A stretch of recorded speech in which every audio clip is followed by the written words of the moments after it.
अस्सलाम वालेकुम, मैं हूं शाहजेब खानजादा। पाकिस्तान में कोरोना का फैलाव रोकने के लिए नाफिज किया गया लॉकडाउन 9 मई के बाद से मुसलसल नरम हो रहा था और अब ये लॉकडाउन अमलन खत्म नजर आ रहा है। आज से पंजाब और खैबर पख्तूनख्वा में पब्लिक ट्रांसपोर्ट खोल दी गई है, जबकि इस्लामाबाद, लाहौर में शॉपिंग मॉल्स भी खोल दिए गए हैं। साथ ही 20 मई से ट्रेनें चलाने की इजाजत देने का बड़ा फैसला भी कर लिया गया है, जबकि सुप्रीम कोर्ट ने हफ्ते के 7 दिन कारोबार करने की इजाजत देने का हुक्म दे दिया है और सिंध हुकूमत को हिदायत की है कि शॉपिंग मॉल्स खोलने की इजाजत लेने के लिए वजारत सेहत को दरख्वास्त दी जाए। सुप्रीम कोर्ट ने आज कोरोना से मुताल्लिक असखुद नोटिस केस की समाअत में बड़े फैसले और अहम रिमार्क्स दिए। 6 सफ़ात पर मुश्तमिल तहरीरी फैसले के मुताबिक शॉपिंग मॉल्स खोलने के लिए जब पाकिस्तान का सबसे बड़ा सूबा पंजाब वजारत सेहत से इजाजत ले सकता है तो सिंध ऐसा क्यों नहीं कर सकता? हमें ऐसा ना करने की कोई ठोस वजह नजर नहीं आती। इन हालात में हम सिंध हुकूमत को हिदायत करते हैं कि सूबे में शॉपिंग मॉल्स खोलने की मंजूरी लेने के लिए आज वजारत सेहत को दरख्वास्त दें और हम उम्मीद करते हैं कि ये दरख्वास्त मिलने के बाद वजारत सेहत आज ही फैसला कर देगी और अगर शॉपिंग मॉल्स खोलने का फैसला किया जाता है तो सिंध हुकूमत शॉपिंग मॉल्स खोलने की इजाज़त दे देगी। कोई गैर ज़रूरी रुकावट पैदा नहीं करेगी, बल्कि SOPs पर अमल दरामद को यकीनी बनाया जाएगा। सुप्रीम कोर्ट के तहरीरी हुक्म में मजीद कहा गया है कि हफ्ते में 2 दिन कारोबार पर पाबंदी लगाने की कोई माकूल वजह समझ नहीं आती। हफ्ते और इतवार को कारोबार बंद रखने की पाबंदी 7 मई के इजलास में लगाई गई थी, जो कि आर्टिकल 4, 18 और 25 की खिलाफ वर्जी है, जिसे कलअदम करार दिया जाता है। फैसले के मुताबिक ताजिरों को तमाम दिनों में कारोबार की इजाज़त होनी चाहिए। कानून उन्हें इस बात की इजाज़त देता है बशर्ते कि वो SOPs पर अमल करें। तहरीरी फैसले के मुताबिक पाकिस्तान की तारीख का जायजा लेने पर पता चलता है कि जब भी निजी कंपनियों को कारोबारी सरगर्मियों में हुकूमती मुदाखलत हुई तो इससे उनका निज़ाम पर से एतमाद उठ गया और उन्होंने दुनिया के दीगर मकामात का रुख कर लिया जहां वो समझते थे कि उनका सरमाया ज़्यादा महफूज और मुनाफा बख्श होगा। फैसले में कहा गया है कि अगर कारोबार और सनतें तवील अरसे तक बंद रहती हैं तो उनकी बहाली मुश्किल होती जाएगी और अगर ये बहाल नहीं होती तो लाखों मजदूर सड़कों पर आ जाएंगे और हुकूमत के लिए इंसानी अलमिया जन्म ले सकता है जिस पर काबू पाना नामुमकिन हो सकता है। सुप्रीम कोर्ट ने अपने तहरीरी हुक्मनामे में मजीद कहा कि पाकिस्तान में हर साल अमराज क़ल्ब, हेपेटाइटिस, जिगर और गुर्दों समेत दीगर कई अमराज से सैकड़ों और हज़ारों अफराद मर जाते हैं, जबकि कोरोना वायरस, जिसने बज़ाहिर पाकिस्तान में वबा की शक्ल इख्तियार ही नहीं की, उस पर भारी रकम खर्च की जा रही है। हम ये तजवीज़ नहीं दे रहे कि हुकूमतों को कोरोना पर तवज्जो नहीं देनी चाहिए, मगर हम उम्मीद करते हैं कि तमाम वसाइल को सिर्फ एक बीमारी पर इस्तेमाल ना किया जाए और ना ही पूरे मुल्क का निज़ाम इस बीमारी की वजह से गैर फ़ाल कर दिया जाए। इसके नताइज पाकिस्तानी अवाम के लिए इंतहाई नुकसानदा होंगे। वफाकी और सूबाई हुकूमतों को इस मसले का हल निकालना चाहिए। सुप्रीम कोर्ट के तहरीरी फैसले से पहले चीफ जस्टिस ने अहम रिमार्क्स दिए। उनका कहना था कि ईद पर रश बढ़ जाता है, हफ्ते और इतवार को भी मार्केटें बंद ना कराई जाएं। आप नए कपड़े नहीं पहनना चाहते लेकिन दूसरे लेना चाहते हैं। बहुत से घराने सिर्फ ईद पर ही नए कपड़े पहनते हैं। चीफ जस्टिस ने कमिश्नर कराची को दुकानें और मार्केटें सील करने से भी रोक दिया। वज़ीर तालीम सिंध ने आज ट्वीट्स की जिसमें उनका कहना था कि मैं हैरत ज़दा हूँ, परेशान हूँ कि लोगों को अपने बच्चों की सेहत और ज़िंदगी से ज़्यादा नए कपड़ों की फ़िक्र है। अल्लाह ही हम सब पर अपना रहम फरमाए।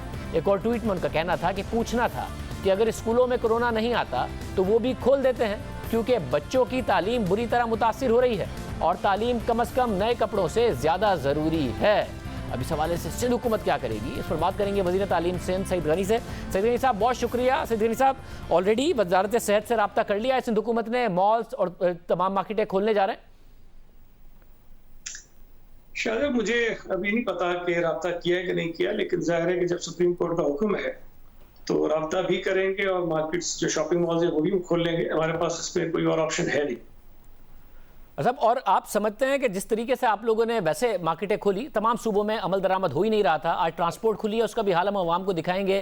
खैबर पख्तूनख्वा और पंजाब में कोई SOPs पर अमल दरामद नहीं हो रहा, तो फिर मॉल्स ना खोलना, बाकी चीज़ें ना करना, उसकी कोई वजह समझ में नहीं आती। जिस तरीके से दूसरी चीज़ें हो रही थी, या तो प्रॉपरली लॉकडाउन हो, उस पर अमल दरामद हो, वरना फिर अब हर्ड इम्यूनिटी की तरफ जा रहे हैं तो एक सेक्टर को टारगेट करना, दूसरों को खोल देना समझ में आता है। शायद ये भी मैं वाज़ेह कर दूं कि जो शॉपिंग मॉल्स और शॉपिंग प्लाजास बंद थे, ये सिंध हुकूमत का डिसीजन नहीं था। जो NCOC की मीटिंग हुई थी गालिबन 6 मई को, उसमें वफाकी हुकूमत की जानिब से जो प्रपोजल आया था, उस प्रपोजल में ये लिखा था कि शॉपिंग मॉल्स भी बंद होंगे, शॉपिंग प्लाजास बंद होंगे और जो बड़ी मार्केट्स हैं वो भी बंद होंगी, और उसमें ट्रांसपोर्ट खोलने की बात की गई थी। इस पर इत्तफाक राय नहीं हुआ। उसके बाद 7 मई को एनसीसी की मीटिंग होती है। उस मीटिंग में भी यही प्रपोजल आते हैं कि शॉपिंग मॉल्स बंद होंगे, प्लाजास बंद होंगे, बड़ी मार्केट्स भी बंद होंगी। तो ये चारों सूबों के लिए था। एनसीसी का अपना एक डिसीजन था जिस पर सिंध हुकूमत ने अमल दरामद किया।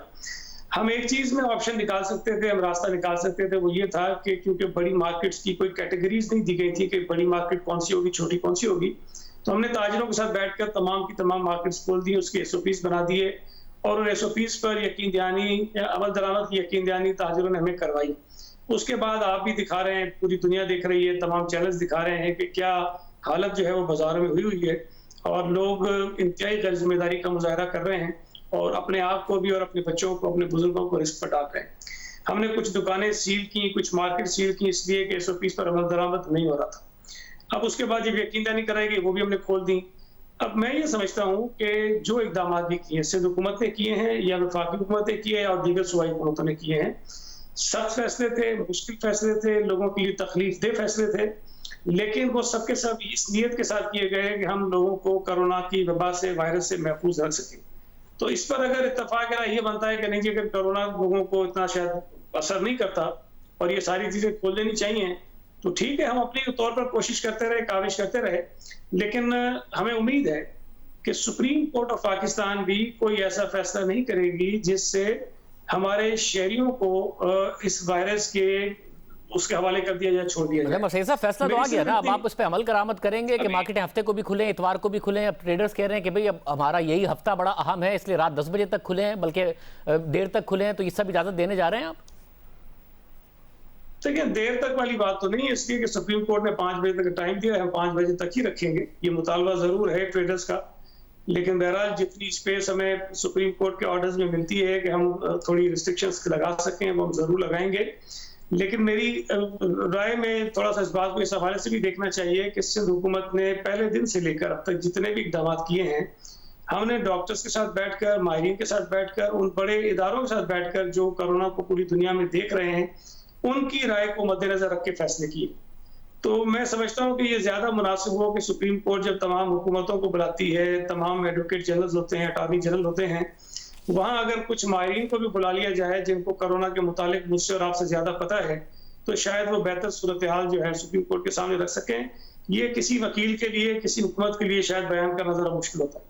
बहुत शुक्रिया। सैयद गनी साहब कह रहे हैं कि 5 बजे तक ही मार्केटें खुलेंगी, बाकी जो सुप्रीम कोर्ट के फैसले हैं उस पर अमल दरामद के हवाले से उन्होंने बात वाजे की। साथ ही आज वफाकी हुकूमत लॉकडाउन में नरमी तो कर रही है, मगर वज़ीर आज़म और उनके वज़रा खबरदार भी करते हैं, कोरोना वायरस ख़त्म नहीं हुआ ये बताते हैं। इस हवाले से आज वफाकी वज़ीर साइंस और टेक्नोलॉजी फवाद चौधरी ने भी ट्वीट किया, जिसमें उनका कहना था कि पाकिस्तान में कोरोना का ज़्यादा दबाव जून के वस्त तक सामने आएगा। हर्ड इम्यूनिटी का तस्वुर इंतहाई ख़तरनाक हो सकता है, अगर एहतियात के बगैर लॉकडाउन खोला गया तो बहुत नुकसान भी हो सकता है। और ये बात उनकी वजारत में जो बाकायदा कमेटी मौजूद है, जिसमें साइंसदान भी मौजूद हैं, उनकी हवाले से जो रिपोर्ट है वो उसको कोट कर रहे थे। वफाकी वज़ीर science and technology Fawad Chaudhry हमारे साथ मौजूद है। जी साहब, बहुत शुक्रिया। जी साहब, तो जिस तरफ हम जा रहे हैं वो तो हर्ड इम्यूनिटी ही की तरफ जा रहे हैं, आप इससे खबरदार कर रहे हैं, तो क्या इस वक्त खतरनाक सूरत हाल की तरफ पाकिस्तान जून में जा रहा है?